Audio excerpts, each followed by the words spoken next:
Hello, dear brothers and sisters of Grace Baptist Church, Wood Green.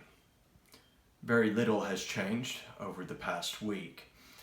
We continue to be told, even in stronger terms, to stay at home, to protect the NHS, and to thereby assist in the effort to save lives from the COVID-19 coronavirus epidemic. As we continue to seek to be faithful to Christ and His calling on our lives, this has necessitated the present adaptations that we have been experiencing in our fellowship over the past few weeks. We will continue to have non-Sunday gatherings by Zoom. We will continue to distribute a pre-recorded sermon via Facebook and YouTube.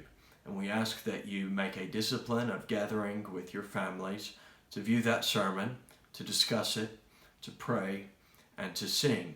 And thus we provide you with a few songs to get you started in your musical worship by way of YouTube playlist.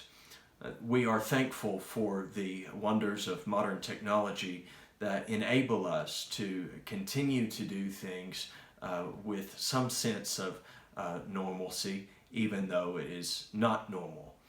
We are thankful for the privilege and opportunity to stay in touch even when we cannot be near.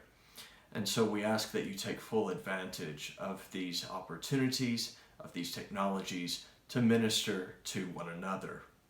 We also urge you to seek to engage your neighbors around you in love with offers to help and assist. Particularly if you are strong, healthy, and able, we ask that you offer to assist people with their shopping, with errands, or any other such things that they may need assistance with if they are self-isolating or otherwise quarantined. So, how should we think of love in these days of coronavirus? I think you may recall a few times I've spoken from Romans chapter 12, and a couple of weeks ago I addressed the men in our Bible study from Romans chapter 12, verse 9 and following. Read those with me if you will, and follow along as I seek to encourage you. Our love should be meaningful. Romans 12:9 says, "Let love be genuine." The Greek word translated here as genuine or sincere carries the sense of not playing a part. Don't be fake, phony, artificial, or duplicitous, two-faced, acting, putting on a show in your demonstrations and displays of love during this season. Our love should be a moral love. Abhor what is evil, hold fast to what is good, the apostle says. Love unequivocally acknowledges and affirms the existence of good and evil, and those areas even that have been grayed by human sinfulness, seeking to isolate and separate the light from the dark.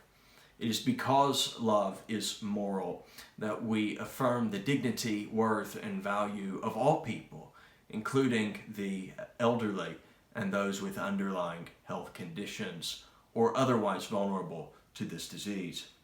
Love is mindful. Particularly, it should be mindful of who you love, how you love, and why you love. Love one another with brotherly affection.